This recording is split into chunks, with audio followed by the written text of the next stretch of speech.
Hi guys, so kain tayo ng lunch. So meron tayong gulay na munggo and meron tayong Gigi. So yan yung ating ulam.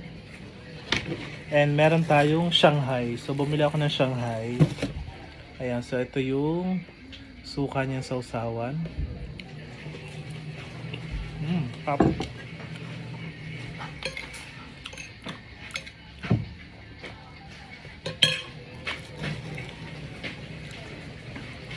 So ito guys.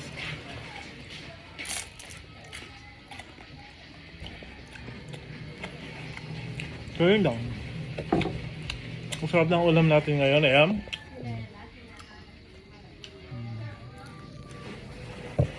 So kung gagaling ko lang sa trabaho and then ayan guys, so kakain muna ako. Bye bye. So guys, yung Shanghai binili ko lang 6 na piraso, 20 pesos. Pero sulit talaga yung Shanghai nila. Lalo na yung sukang sausawan, napakasarap.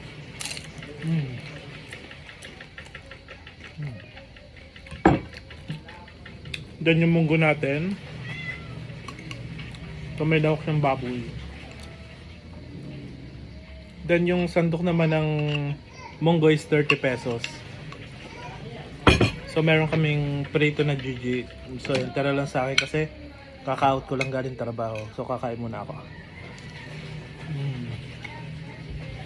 Okay. So, super sarap ng Shanghai nila. Hindi talaga tinipid yung laman.